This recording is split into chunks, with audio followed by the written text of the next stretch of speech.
ಎಲ್ರಿಗೂ ನಮಸ್ಕಾರ. ನಮ್ಮ ಅಡುಗೆ ಚಾನೆಲ್ಗೆ ಸ್ವಾಗತ. ದರ್ಶಿನಿ ಶೈಲಿಯಲ್ಲಿ ದರ್ಶಿನಿ ಸ್ಟೈಲ್ನಲ್ಲಿ ಗರ್ಗರಿಯಾಗಿರೋ ಮಸಾಲೆ ದೋಸೆ ರೆಸಿಪಿನ ಪ್ರಯತ್ನ ಮಾಡಂಗಿದ್ರೆ ಫುಲ್ ವಿಡಿಯೋ ನೋಡಿ, ಸೇಮ್ ಟೇಸ್ಟ್ ಬರುತ್ತೆ. ಮೊದಲನೇ ಸ್ಟೆಪ್ಪಲ್ಲಿ ಮಸಾಲೆ ದೋಸೆಗೋಸ್ಕರ ಹಿಟ್ಟನ್ನ ರೆಡಿ ಮಾಡ್ಕೋಬೇಕು. ದೊಡ್ಡದಾಗಿರೋದು ಬಟ್ಲೆ ತಗೊಂಡಿದ್ದೀನಿ. 1.5 ಗ್ಲಾಸಷ್ಟು ಹಸಿ ಅಕ್ಕಿ, ದೋಸೆ ಅಕ್ಕಿ, ರೇಷನ್ ಅಕ್ಕಿ ಯಾವುದಾದ್ರೂ ಪರವಾಗಿಲ್ಲ. 1.5 ಗ್ಲಾಸಷ್ಟು. 1.5 ಗ್ಲಾಸಷ್ಟು ಕುಸುಬ್ಲಕ್ಕಿ, ಬಾಯ್ಲ್ಡ್ ರೈಸ್. ಕುಸುಬ್ಲಕ್ಕಿನ ಹಾಕೊಳ್ಳೋದ್ರಿಂದ ಗರ್ಗರಿಯಾಗಿ ದೋಸೆ ಬರುತ್ತೆ.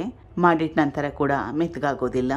3/4 ಗ್ಲಾಸಷ್ಟು ಉದ್ದಿನ ಬೇಳೆ, 1/4 ಗ್ಲಾಸಷ್ಟು ಕಡಲೆಬೇಳೆ, ಅರ್ಧ ಗ್ಲಾಸಷ್ಟು ಹೆಸರುಬೇಳೆ, ಅರ್ಧ ಗ್ಲಾಸು ಅವಲಕ್ಕಿ, 1 ಟೇಬಲ್ ಸ್ಪೂನ್ ಅಷ್ಟು ಮೆಂತ್ಯ ಕಾಳು.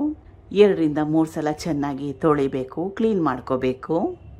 ಹೇಳಿರೋ ಅಳತೆಯಲ್ಲಿ ಮಾಡಿಕೊಂಡ್ರೆ ಸುಮಾರು ಒಂದು 25 ದೋಸೆಗಳನ್ನ ಮಾಡ್ಕೋಬೋದು. ತೊಳೆದಿದ್ದಾಗಿದೆ. ನೀರನ್ನ ಸೇರಿಸ್ಕೊಳ್ತಾ ಇದ್ದೀನಿ. ಇದನ್ನ ನೆನೆಯಕ್ಕೆ ಬಿಡಬೇಕು ಸುಮಾರು ಒಂದು 8 ರಿಂದ 10 ಗಂಟೆಗಳ ಕಾಲ. ಕುಸುಬ್ಲಕ್ಕಿ ಗಟ್ಟಿ ಇರುತ್ತೆ, ನೆನೆಯಲಿಕ್ಕೆ ಸ್ವಲ್ಪ ಹೆಚ್ಚಿನ ಸಮಯ ಬೇಕಾಗುತ್ತೆ. ಸುಮಾರು ಒಂದು 8 ಅವರ್ ಆದಮೇಲೆ ಎಲ್ಲ ಪದಾರ್ಥಗಳು ಚೆನ್ನಾಗಿ ನೆಂದಿದೆ. ರುಬ್ಕೊಳ್ತಾ ಇದ್ದೀನಿ. ದೋಸೆ ಹಿಟ್ಟು ಹದದಲ್ಲಿ ರುಬ್ಕೋಬೇಕು. ರುಬ್ಬಿದ್ದಾಗಿದೆ. ಗಟ್ಟಿಯಾಗೂ ರುಬ್ಕೋಬಾರ್ದು, ತೆಳುವಾಗೂ ಬೇಡ. ದೋಸೆ ಹಿಟ್ಟೇನಾದ್ರೂ ತುಂಬಾನೇ ಜಾಸ್ತಿ ತೆಳುವಾಗಿ ಮಾಡಿಕೊಂಡ್ರೆ ದೋಸೆ ಮೆತ್ತಗಾಗುತ್ತೆ, ಕ್ರಿಸ್ಪಿಯಾಗಿ ಗರ್ಗರಿಯಾಗಿ ಬರೋದಿಲ್ಲ. ಹಿಟ್ಟನ್ನ ಉಳಿ ಬರಕ್ ಬಿಡಬೇಕು ಸುಮಾರು ಒಂದು 8 ರಿಂದ 10 ಗಂಟೆಗಳ ಕಾಲ. ಮಳೆಗಾಲ ಚಳಿಗಾಲ ಇದ್ರೆ ಹೆಚ್ಚಿನ ಸಮಯ ಬೇಕಾಗುತ್ತೆ. ಹಿಟ್ಟಿನ ಪಾತ್ರೆ ಕೆಳಗೆ ದೊಡ್ಡದಾಗಿರೋದು ಪ್ಲೇಟ್ ಇಟ್ಟರೆ ಒಳ್ಳೆಯದು. ಹಿಟ್ಟೇನಾದ್ರೂ ಹುಕ್ ಬಂದ್ರೆ ಅದರಲ್ಲೇ ಬೀಳುತ್ತೆ, ಹಿಟ್ಟು ವೇಸ್ಟ್ ಆಗೋದಿಲ್ಲ. ಸುಮಾರು ಒಂದು 10 ಅವರ್ ಆದಮೇಲೆ ಹಿಟ್ಟು ಚೆನ್ನಾಗಿ ಹುಳಿ ಬಂದಿದೆ. ಬೇಸಿಗೆಗಾಲದಲ್ಲಿ ಬೇಗನೆ ಹುಳಿ ಬರುತ್ತೆ.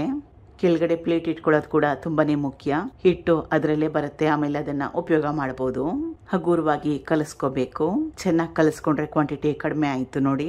ನಾನು ಎಲ್ಲ ಹಿಟ್ಟಿಗೂ ಉಪ್ಪನ್ನ ಸೇರಿಸ್ಕೊಳ್ತಾ ಇಲ್ಲ. ಉಪ್ಪು ಹಾಕದೆ ಸ್ಟೋರ್ ಮಾಡಿದ್ರೆ ಸುಮಾರು ಒಂದು 8 ದಿನ ಫ್ರಿಡ್ಜ್ ಅಲ್ಲಿ ಹಿಟ್ಟನ್ನ ಸ್ಟೋರ್ ಮಾಡಬಹುದು.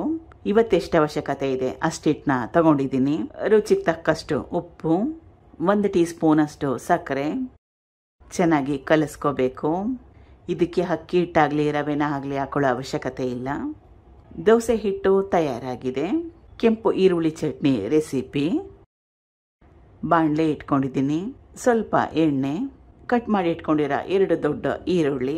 ನೀವು ನೋಡಿ ನಿಮಗೆ ಚಟ್ನಿ ಅವಶ್ಯಕತೆ ಎಷ್ಟಿದೆ ಅಂತ, ಅದ್ರ ಪ್ರಕಾರವಾಗಿ ಈರುಳ್ಳಿನ ಉಪಯೋಗ ಮಾಡಬೇಕು. 3 ಎಸಳಷ್ಟು ಬೆಳ್ಳುಳ್ಳಿ. ಈರುಳ್ಳಿನ ಸುಮಾರು ಒಂದು 2 ರಿಂದ 3 ನಿಮಿಷ ಮೀಡಿಯಂ ಫ್ಲೇಮ್ನಲ್ಲಿ ಇಟ್ಕೊಂಡು ಹುರ್ಕೋಬೇಕು. ಟ್ರಾನ್ಸ್ಪರೆಂಟ್ ಆಗಬೇಕು, ಮೆತ್ತಗಾಗಬೇಕು ಅಲ್ಲಿವರೆಗೂ. ಈರುಳ್ಳಿ ಬೆಳ್ಳುಳ್ಳಿನ ಹುರಿದಿದ್ದಾಗಿದೆ ನೋಡಿ. ಇಷ್ಟರ ಮಟ್ಟಿಗೆ ಹುರ್ಕೊಂಡ್ರೆ ಸಾಕಾಗತ್ತೆ. ಬೇರೆ ಪದಾರ್ಥಗಳನ್ನ ಸೇರಿಸ್ಕೊಳ್ಳೋಣ.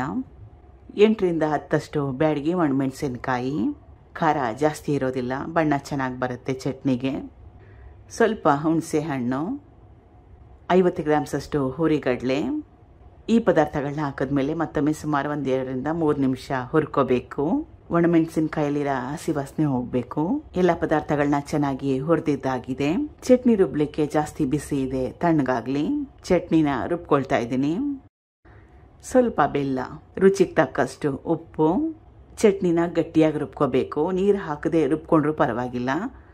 ಅಥವಾ ರುಬ್ಲಿಕ್ಕೆ ತುಂಬಾನೇ ಜಾಸ್ತಿ ಕಷ್ಟ ಆಗ್ತಾ ಇದ್ರೆ ಸ್ವಲ್ಪ ನೀರನ್ನ ಹಾಕೊಂಡು ರುಬ್ಕೋಬಹುದು. ಕೆಂಪು ಚಟ್ನಿ ಏನಾದರೂ ನೀರಾಗಿ ಮಾಡ್ಕೊಂಡ್ರೆ ದೋಸೆಗೆ ಹಚ್ಚಿದ ಮೇಲೆ ದೋಸೆ ಮೆತ್ತಗಾಗುತ್ತೆ. ಅದಕ್ಕೋಸ್ಕರವಾಗಿ ಗಟ್ಟಿಯಾಗಿ ರುಬ್ಕೊಳ್ಳೋದು ತುಂಬಾನೇ ಮುಖ್ಯ. ಕೆಂಪು ಚಟ್ನಿ ರೆಡಿಯಾಗಿದೆ. ಇದಕ್ಕೆ ಒಗ್ಗರಣೆ ಅವಶ್ಯಕತೆ ಇಲ್ಲ. ಮುಂದಿನ ರೆಸಿಪಿ ಕಾಯಿ ಚಟ್ನಿ. ಸಣ್ಣದಾಗಿ ಕಟ್ ಮಾಡಿ ಇಟ್ಕೊಂಡಿರೋ ತೆಂಗಿನಕಾಯಿ. ಮೀಡಿಯಂ ಸೈಜ್ ತೆಂಗಿನಕಾಯಿಯಲ್ಲಿ ಅರ್ಧ ಭಾಗದಷ್ಟನ್ನ ಉಪಯೋಗ ಮಾಡಿದ್ದೆ. ಮುಖ್ಯವಾಗಿ ಈ ರೆಸಿಪಿಯಲ್ಲಿ ತೆಂಗಿನಕಾಯಿ ಕ್ವಾಂಟಿಟಿ ಜಾಸ್ತಿ ಇರಬೇಕು, ಆವಾಗಲೇ ಚೆನ್ನಾಗಿರೋದು. ಹಸಿರು ಮೆಣಸಿನಕಾಯಿ ಸುಮಾರು ಒಂದು 4 ರಿಂದ 5.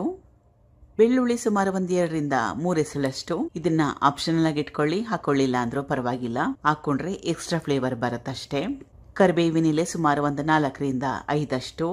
ಸಣ್ಣ ಕಪ್ಪಲ್ಲಿ 1 ಕಪ್ ಅಷ್ಟು ಹುರಿಗಡಲೆ, ಸ್ವಲ್ಪ ಹುಣಸೆ ಹಣ್ಣು, ರುಚಿಗೆ ತಕ್ಕಷ್ಟು ಉಪ್ಪು. ಈ ಚಟ್ನಿ ಗಟ್ಟಿಯಾಗಿರಬೇಕು, ಅದಕ್ಕೋಸ್ಕರ ರುಬ್ಬಕ್ಕೆ ಎಷ್ಟು ಅವಶ್ಯಕತೆ ಇದೆ ಅಷ್ಟೇ ನೀರನ್ನ ಸೇರಿಸ್ಕೊಳ್ಳಿ. ರುಬ್ಬಿದ್ದಾಗಿದೆ. ಮತ್ತೊಂದು ಪದಾರ್ಥ ಬಾಕಿ ಇದೆ. ಅರ್ಧ ಹಿಡಿಯಷ್ಟು ಕೊತ್ತಂಬರಿ ಸೊಪ್ಪು. ಕೊತ್ತಂಬರಿ ಸೊಪ್ಪನ್ನ ಕೊನೆಯಲ್ಲೇ ಹಾಕೊಳ್ಳಿ, ಫ್ಲೇವರ್ ಚೆನ್ನಾಗಿರುತ್ತೆ. ಈಗ ಹೋಟೆಲ್ ಸ್ಟೈಲ್ನಲ್ಲಿ ಗಟ್ಟಿಯಾಗಿರೋ ಚಟ್ನಿ ತಯಾರಾಗಿದೆ. ಇದಕ್ಕೆ ಒಗ್ಗರಣೆ ಅವಶ್ಯಕತೆ ಇಲ್ಲ. ನಿಮ್ಗಿಷ್ಟ ಇದ್ರೆ ಸಣ್ಣದೊಂದು ಒಗ್ಗರಣೆನ ಕೊಟ್ಕೋಬಹುದು. ಮುಂದಿನ ರೆಸಿಪಿ ಆಲೂಗಡ್ಡೆ ಪಲ್ಯ. ಬಾಣಲೆ ಇಟ್ಕೊಂಡಿದ್ದೀನಿ. 2 ಚಮಚದಷ್ಟು ಎಣ್ಣೆ ಕ್ವಾಂಟಿಟಿ ಜಾಸ್ತಿ ಅನ್ಸಿದ್ರೆ ಕಡಿಮೆ ಹಾಕೊಳ್ಳಿ. ಸಾಸಿವೆ 1 ಟೀ ಸ್ಪೂನ್ ಅಷ್ಟು. ಸಾಸಿವೆ ಚಿಟಪಟ ಅಂದ ನಂತರ ಉದ್ದಿನಬೇಳೆ, ಕಡಲೆಬೇಳೆ ಎರಡೂ 1 ಟೇಬಲ್ ಸ್ಪೂನ್ ಅಷ್ಟು. ಕಡಲೆಬೇಳೆ ಉದ್ದಿನಬೇಳೆ ಕೆಂಪಾಗಲಿ. ಕಡಲೆಬೇಳೆ ಉದ್ದಿನಬೇಳೆ ಕೆಂಪಾಗಿದೆ. ಉದ್ದುದ್ದ ಕಟ್ ಮಾಡಿ ಇಟ್ಕೊಂಡಿರೋ 2 ದೊಡ್ಡ ಈರುಳ್ಳಿ, ಕರಿಬೇವಿನ ಸೊಪ್ಪು, ಹಸಿರು ಮೆಣಸಿನಕಾಯಿ ಸುಮಾರು 3 ರಿಂದ 4 ಅಷ್ಟು. ಈರುಳ್ಳಿನ ತುಂಬಾನೇ ಜಾಸ್ತಿ ಕೆಂಪಾಗಿ ಹುರ್ಕೊಳ್ಳೋ ಅವಶ್ಯಕತೆ ಇಲ್ಲ. ತುಂಬಾನೇ ಜಾಸ್ತಿ ಕೆಂಪಾಗಿ ಹುರ್ಕೊಂಡ್ರೆ ರುಚಿ ಕೆಟ್ಟೋಗುತ್ತೆ. ಟ್ರಾನ್ಸ್ಪರೆಂಟ್ ಆಗೋವರೆಗೂ ಹುರ್ಕೊಂಡ್ರೆ ಸಾಕಾಗುತ್ತೆ. ಮೀಡಿಯಂ ಫ್ಲೇಮ್ ನಲ್ಲಿ 2 ನಿಮಿಷ ಈರುಳ್ಳಿನ ಹುರಿದಿದ್ದಾಗಿದೆ. ಅರಿಶಿನ ಸ್ವಲ್ಪ, ಕಟ್ ಮಾಡಿ ಇಟ್ಕೊಂಡಿರೋ 1 ಸಣ್ಣ ಟೊಮೆಟೊ ಮೆತ್ತಗಾಗೋವರೆಗೂ ಬೇಯಿಸ್ಕೋಬೇಕು. ಟೊಮೆಟೊ ಮೆತ್ತಗಾಗಿದೆ. ನೀರು ಸುಮಾರು 3 ರಿಂದ 4 ಚಮಚದಷ್ಟು. ಸ್ವಲ್ಪ ನೀರನ್ನ ಹಾಕೊಳ್ಳೋದ್ರಿಂದ ಪಲ್ಯದಲ್ಲಿ ತೇವಾಂಶ ಇರುತ್ತೆ, ಡ್ರೈನೆಸ್ ಬರೋದಿಲ್ಲ. ಸಣ್ಣದಾಗಿ ಕಟ್ ಮಾಡಿ ಇಟ್ಕೊಂಡಿರೋ ಕೊತ್ತಂಬರಿ ಸೊಪ್ಪು, ರುಚಿಗೆ ತಕ್ಕಷ್ಟು ಉಪ್ಪು ಹಾಕಿದ ನಂತರ ಚೆನ್ನಾಗಿ ಕಲಿಸ್ಕೋಬೇಕು. ಬೇಯಿಸ್ಕೊಂಡಿರೋ ಆಲೂಗಡ್ಡೆ, ಸುಮಾರು 1/2 kg ಆಲೂಗಡ್ಡೆನ ಉಪಯೋಗ ಮಾಡಿದ್ದೆ. ಕುಕ್ಕರಲ್ಲಿ ಬೇಯಿಸ್ಕೊಂಡಿದ್ದೆ. 2 ವಿಸಲ್ ಕೂಗಿಸ್ಕೋಬೇಕು. ಸಿಪ್ಪೆ ತೆಗೆದು ನುಣ್ಣಗೆ ಮಾಡಿ ಸೇರಿಸ್ಕೊಳ್ತಾ ಇದ್ದೀನಿ. ಕೊನೆಯಲ್ಲಿ ಸ್ವಲ್ಪ ಲಿಂಬೆ ರಸ. ಈಗ ಕೆಂಪು ಚಟ್ನಿ, ಕಾಯಿ ಚಟ್ನಿ, ಆಲೂಗಡ್ಡೆ ಪಲ್ಯ ತಯಾರಾಗಿದೆ. ದೋಸೆನ ಮಾಡ್ಕೊಳ್ಳೋದು ಮುಂದಿನ ಸ್ಟೆಪ್ಪು. ಎಣ್ಣೆನ ಸವರ್ಕೊಳ್ತಾ ಇದ್ದೀನಿ. ಒಂದೇ ಸಮನಾಗಿ ಹರಡ್ಕೋಬೇಕು. ದೋಸೆ ಹಾಕೊಳ್ಳೋವಾಗ ಸಣ್ಣ ಉರಿಯಲ್ಲಿ ಇಟ್ಕೊಳ್ಳಿ. ಬೇಯಿಸೋವಾಗ ಮೀಡಿಯಂ ಫ್ಲೇಮ್. ಎಣ್ಣೆ ಸ್ವಲ್ಪ, ತುಪ್ಪ ಕೂಡ ಉಪಯೋಗ ಮಾಡ್ಬೋದು, ಅಥವಾ ಬೆಣ್ಣೆ ಮನೇಲಿದ್ರೆ ಅದನ್ನು ಕೂಡ ಉಪಯೋಗ ಮಾಡ್ಬೋದು. ಕೆಂಪು ಚಟ್ನಿ ಹಾಕೊಳ್ಳೋಕೆ ಮುಂಚೆ ದೋಸೆ ಯಾವ ಭಾಗದಲ್ಲೂ ಹಸಿ ಅಂಶ ಕಾಣಬಾರ್ದು, ಹಿಟ್ಟು ಕಾಣಬಾರ್ದು. ಚೆನ್ನಾಗಿ ಬೆಂದ ಮೇಲೆ ಕೆಂಪು ಚಟ್ನಿನ ಹಚ್ಕೋಬೇಕು. ಆಲೂಗಡ್ಡೆ ಪಲ್ಯ ಎಷ್ಟು ಒಳ್ಳೆ ಬಣ್ಣ ಬಂದಿದೆ ನೋಡಿ. ಈಗ ಗರ್ಗರಿಯಾಗಿರೋ ಮಸಾಲೆ ದೋಸೆ ದರ್ಶಿನಿ ಹೋಟೆಲ್ ಸ್ಟೈಲ್ನಲ್ಲಿ ರೆಡಿಯಾಗಿದೆ. ಪ್ರಯತ್ನ ಮಾಡಿ ನೋಡಿ. Thank you for watching. ಧನ್ಯವಾದಗಳು.